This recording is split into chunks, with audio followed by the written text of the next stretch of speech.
When I was attending one of my first Unity churches in Walnut Creek, California, I had the joy to be able to listen to a man who happened to be the grandson of Gandhi. Yeah, very cool. His name was Arun. And it wasn't long after that he got together with an organization that's a worldwide organization of New Thought churches like Unity and Religious Science Centers for Spiritual Living, called Association of Global New Thought. Anyone heard? It's AGNT. Heard of that? And they came together and created a campaign to focus on a season for nonviolence. And their goal was to bring educational and media attention to the idea of attaining peace through nonviolent methods, based on what his grandfather did, and also what Martin Luther King did, and several other of our legendary peace leaders. And they created this season to begin on January 30th each year, which was the date of the assassination of Gandhi, and run through April 4th, which was the date of Martin Luther King's assassination, 40 years apart, actually. So 20 years apart, 48 to 68. And in 98, they formed this season for nonviolence. And I wanted us for the next few weeks to be part of that honoring by talking about how we can create nonviolence in our life and for the world that we live in. And I promise that we're going to focus more on practical spirituality than politics. I'm not going to be up here telling you who to vote for or what to boycott or what to march against. We won't be talking about how to change the government from this platform. You may end up changing it in other ways because of it.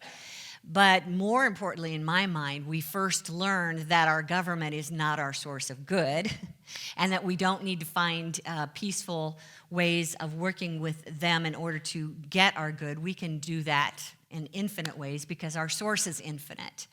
So we'll be talking about it from that perspective, but mostly we want to start with what Jesus told us to do, very simple and maybe not easy, from the book of Luke: do to others as you would have them do to you. You know what that one's called?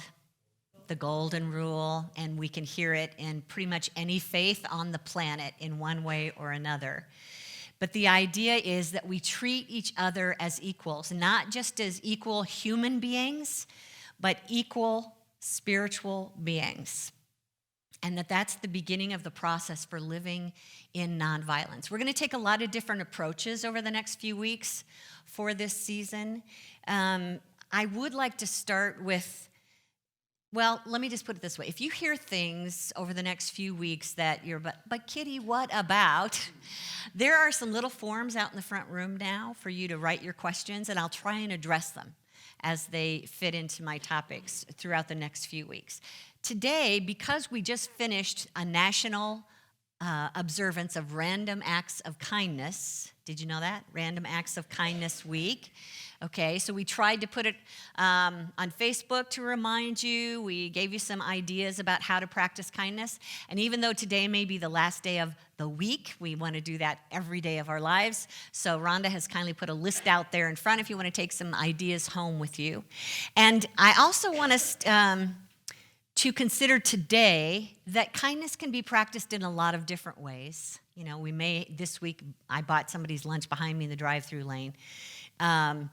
You might want to consider respect as a form of kindness. Just a one-word answer. How would you define respect? What's another synonym for respect? Appreciation? Allowing. Acceptance. Empathy, acknowledgement. Honoring. Ooh, wow, that came out in stereo. That was fun. Yeah, it's where we value one another, we honor, we regard, we consider worth in other people, yes? So have you ever considered how your respect forms? How do you choose to be respectful toward someone? I need a little help here with some volunteers. We'll start with like 5, but if we want to go up to 10, come on up here. I just need you to line right up here across the floor. You don't have to talk. Come on, get up, you people. Thank you, Kim Char. Thank you, Cindy, Brenda, keep coming. I'll tell you when to stop. Okay, stop. That's enough. Come on up here. You're good. Okay. So just take one little step forward so you're about where Betty is. Yep, there you go. All right. Now, up here on the screen, can we go to the next slide, please? If you resonate more with chocolate, when I ask you, you'll take a step back. If you're more of a vanilla person, you'll take a step forward, okay? So this arrow down here is pointing you this way, just so you know. So what we want to do is get a feel for who you are. You know, what sounds more like you. So let's take a step. Chocolate that way, vanilla that way. No way! I would not have guessed that. All right, back to the center. Next. Next slide. Mountains that way, beach that way. Okay. She's in the middle. All right, back to the middle. Okay. Comedy that way. Sorry, comedy that way, drama that way. Comedy towards the back. Would you have thought that? Back to the middle. Back to the middle. All right, science that way, art that way. Oh, we got some stuck in the middle. We got a real big artist over here. All right, back to the middle. All right, meat that way, vegetarian that way.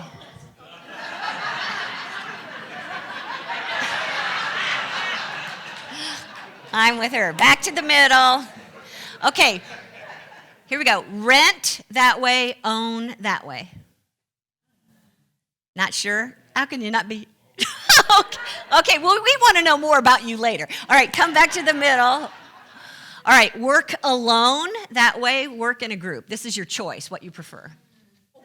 Work alone this way, work in a group that way. Okay, back to the middle. What a centered person you are, Betty. All right, are you into saving or spending? Save, step back. Spend, step forward. All right, back to the middle. Okay, lead, step back, follow, step forward. Lead, step back, follow, step forward. Interesting. Come back, please. All right, start early, step back. Wait till absolutely positively necessary, step forward.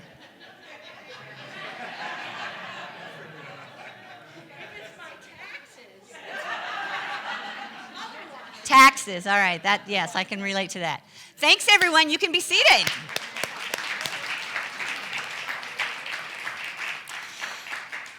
Now, I want you to know that exercise was not for them. That exercise was for you. I want you to consider if you found yourself respecting one person more than another.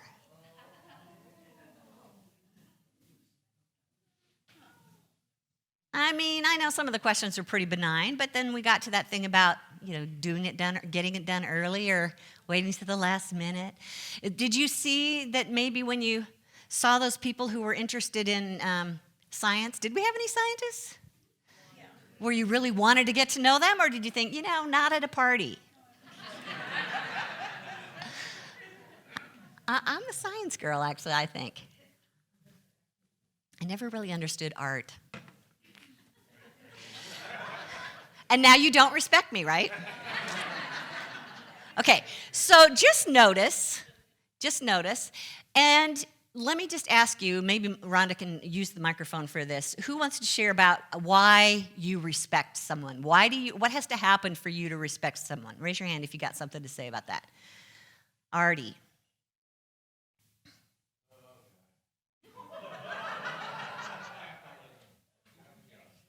We need a microphone? Can we have a microphone on over here? There we go. Testing. Okay, Artie, why do you respect someone? This will sound weird, but I respect them because they're a human or a dog or a plant. I just respect them. Okay, to begin with. No reason. They just are. Okay, thank you. Who else has a reason behind you there, Bill? I respect everybody here for sharing the Christ within. Thank you for sharing your Christ within. You guys are like way, way far ahead on the spectrum. Why would most people choose to respect someone? Here's Terry. I respect someone who's being authentic. Okay. And Don? Truthful and honest. Truthful and honest. Okay. Kim? I respect those who are kind. Kind. All right, y'all are so elevated. I'm going to be totally honest here. Confession. My natural ego-based inclination is to respect people that think like I do. Okay. And so I have to consciously step back and say, whoa, the Christ within, we are all one. No, and- but and that you create gave the us your respect. natural response. That's what we want to hear. Well, right. Anybody over here have something? I respect authenticity of Okay. a person. Yeah. One more. Cindy's over here, and then we'll go on. I tend to respect people who see me and like accept me, like they take the time to understand what I'm saying. Yes. And isn't that interesting? Can you relate to that? You respect them because they respect you. Isn't that interesting? Yeah. So I'm going to ask you to think about maybe you respect people because of the way you were raised to respect people. Have you ever thought about that? That maybe your parents or your tribe, the people you hang out with, say that that whole group of people is somebody that we should respect, and that whole group of people is someone we shouldn't. Can you relate? Have you seen that happen? Does it have something to do with the media telling us that we should respect this group, but this group is not respectable? And how many times do we lose respect for people? Mostly, I don't know, as simply as because we've heard something about them from a third party. We lose respect for someone, we've heard something about them. Even though we may not have all the facts, we may not even know that person in person, we may not know all of their qualities, but we choose to lose respect for them without really taking the time to get to know them. And sometimes we lack respect for others simply because in our mind they're invisible. How many times have we seen someone who's probably in their 70s or 80s, they just are invisible to the rest of the world? You know what I mean by that? Their opinion doesn't count, we think. We've lost respect. Now, that's not true. It's absolutely not true. But how many people on the planet just dismiss that group of people because of looks or behavior or money? So I'm going to ask you to consider for a minute, how respectful are you? How respectful are you? And what I'm talking about is, start with how many of you are on social media? Okay, does anybody know what a group is on Facebook? Okay, did you choose to be part of a group because they're like you and they're into things that you like? Or did you purposely seek out a group that was completely different than you because you wanted to know more about them? I'm guessing that's mostly no to the second. Yeah. And what about when you find people that are different from you or have a different need or disagree with you at some point? Do you find yourself really listening to their point of view, curious to know more? Or do you find yourself insinuating your opinion? Do you even notice any change in your tone of voice when you're talking with someone who's got a different point of view? Does it get louder, pushier maybe? How respectful are you? If you meet someone, this might be true for some of us here in Unity, because in some way we're really trying to do good. You might run across a person whose life just seems like it's going down the toilet. And they can't make money, their body is in a mess, their relationships are horrible. And the first thing that we want to do when they start telling them or hearing their story is we want to tell them, maybe not necessarily about unity, but things that you might have learned in unity about, read this book or go to this Sunday service or say these affirmations or do this visualization or eat this diet. Or can you relate to that? Is it possible that in your effort to fix someone or help someone that you're actually sending a message that says you can't make it on your own, that you need improvement, rather than just to be present for them and see them, allow them? I would offer today that there are two versions of respect. And the one that most of us are familiar with is the the human version of respect. That human version, I have to say, in my opinion, is flawed. The human version of respect is flawed, in my opinion, because it's relative. It's relative to the person offering the respect. Each one of us get to decide whether that person is respectable or not based on our experiences, our desires, our beliefs. So that's what we call role-to-role respect. We're playing our roles, and if you don't measure up to my role or look similar to my role, then you probably are not worthy of respect. And oftentimes, when we're coming from our human perspective, we desire that respect deeply. We want to be seen just for who we are. We don't want to be changed. I mean, we might ask for help sometimes, but first and foremost, I would say that most human beings on the planet want to be seen for who they are and accepted for who they are. And ultimately, can you move into the idea that if we don't offer this respect, these people will do what they need to get it or just end their life? I mean, we've seen people feel so isolated or so invisible that they take their own life. Or they try to become someone that you will respect, which is totally unrelated to who they really are. You might have done that. Become someone that you think others are expecting you to be so that you can gain their respect. And if we don't allow them to be who they are, they feel for themselves that they're losing their value. Please consider that everyone on the planet deserves respect. Everyone. And I'm not talking role to role now.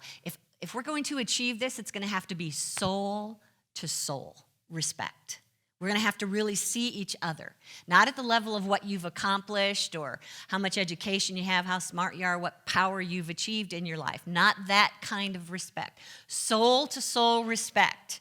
What Jesus was talking about in Matthew 25, whatever you did for one of the least of these brothers and sisters of mine, you did for me. He's trying to tell us that we are never, none of us, separate from God. We cannot separate the human from the spirit. And so when we talk about respecting, we're talking about respecting spirit to spirit. And something about standing, it might be a family member, it might be a friend, but it might be a stranger, it might even be an enemy. Consider that when they are standing before you, they always have value. No matter who they are, no matter what their behavior, they have value. They are unique. They are of infinite potential. You have a being standing in front of you with God qualities, divine qualities, the power to be, even though they may not be demonstrating it. Can we respect those divine qualities? In order to get there, we're going to have to take some time with this, to look more deeply, to listen more closely, listen to their tones of voice, see the person standing in front of you. I remember when I was at Unity Village taking a class many years ago, and an exercise came up where you had to partner with somebody, and we didn't know each other at all. So here I am with this guy I've never met before, and we had to look in each other's eyes for a long time. And you find yourself squirming a little and just kind of looking down. Oh, looking back up again.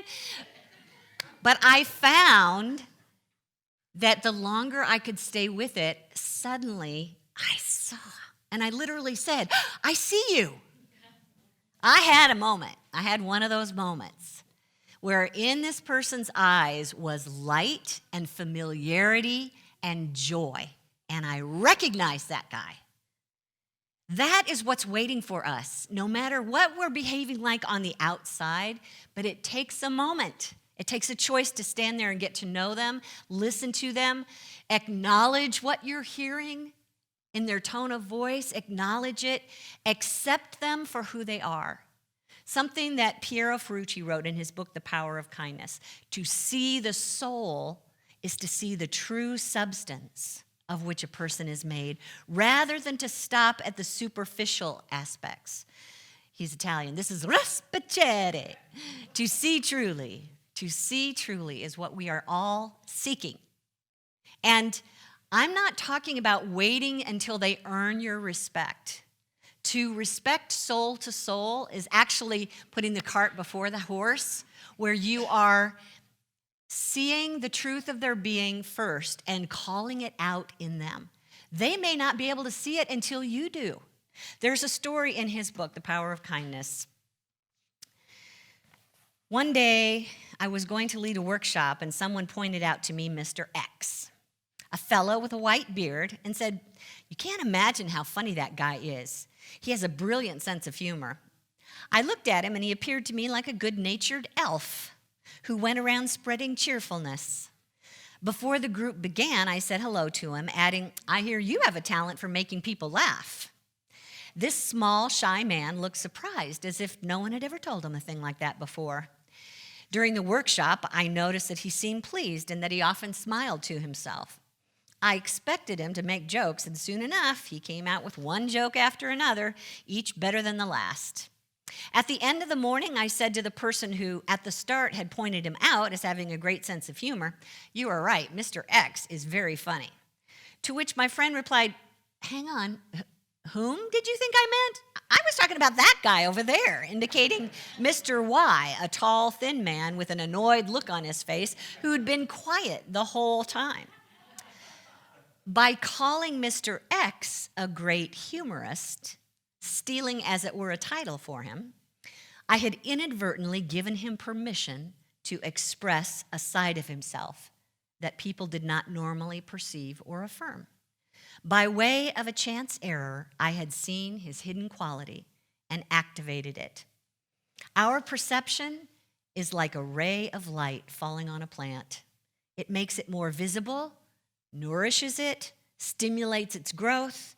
Think of how many talents and qualities in everyone that are not fully manifest because they're not seen. If these resources are acknowledged, they can be manifest. This is respect. To call out those divine qualities, looking past the behavior. It's like saying, I trust your inner wisdom to know the right thing to do. That's respect. I know that you've got the creative ideas within you to solve this problem. Or I know that you have the strength to see this through.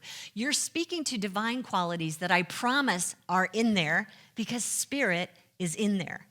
And when you look at them and say them out loud, you're actually offering them an opportunity to move into them because you've respected them first. Sonia Choquette talks about this as spiritual healing. She would say that spiritual healing is seeing someone accurately. Seeing them accurately means seeing them as the divine, eternal, infinite being that they are. And most of us are craving that respect from another, but think about it. It's not your soul, your spirit, that craves respect. It's already fully blooming, and it knows it. It's the human part of ourself that sits on top of that, holds it down, that is craving respect. And when you point out to them the divine qualities that they have within them, they begin to set them free. If you see them in me, they must be in here. And you start to feel this person that you're respecting is starting to feel more peace, more value, more worth. They start expressing what you began by respecting in them. So not only is it a benefit to them, but it's also a benefit to those who are giving respect. Because when you are working at calling out their creative, unique qualities, suddenly you're seeing them too. And when your mission is to go around respecting everyone you see, it means your mission is to go around looking for those divine qualities in everyone. And I promise you, your world is going to change. You are going to start seeing beauty and creativity and love and kindness everywhere because you're expecting to see it in them. You're looking for something to respect. Now, ultimately, it's soul-to-soul respect that we are really going to need to depend on if we're going to solve our disagreements. Our disagreements, it's hard to like someone who likes cherry vanilla ice cream or chocolate-covered strawberries. That is just wrong. But we can talk later. I want to know more about you. I'm curious. But consider this, that just because I want it this way and you want it that way doesn't mean one of us has to be wrong. It also doesn't mean that either one of us have to lose out. Because remember, what we want is going to be sourced through the infinite. So there's enough for both of us. Also consider that since each one of us are expressing the divine, it's the divine in us that wants it two different ways. Have you thought about that? Now, granted, there's going to be some behavior there that doesn't look the least bit divine, but underneath that negative human behavior that we think is wrong and bad, there is a higher desire underneath it that is the spirit. And we have just kind of covered it over with all of our human limitations. But there is always a spiritual desire in each one of us. And we cannot say that that one is right and that one is wrong. We also should know that we can have it both ways. There is enough good in God to allow us all to experience our heart's desire. And when you're trying to change someone because you need to make sure you get your needs met, you're going at it the wrong way. Offer them respect first. Look at those divine qualities in them that you know are there, even if they seem to be hidden. Give them attention. Give them appreciation. And not only will you call it out in them, but it will create a world around you that is filled with things to respect. It has to begin within ourselves. Let me just finish with what Piero Ferrucci wrote. There's a time for tolerance and a time for zero tolerance. And we'll talk about that one later. All the same, spacious respect is one of the easiest ways to open up relationships. Letting other people be what they are without surrounding them, not even in our minds, with judgments, advice, pressure, and hopes that people be this way or that. We do well to trust that they can invent their own destiny. Without this space, kindness is suffocated. With space, it lives and breathes. This is the respect that we want to receive. This is the respect that we can learn to offer. This is a way to create an environment of nonviolence. An environment of allowing is to begin with respect. Just let that word be something that sits in your consciousness this week. Asking myself, why do I respect this and not that? Where did I learn that? What is real here and worthy of respect? Or what is this old, worn-out tape that I have been allowing to guide my respect? What can I look for in others that I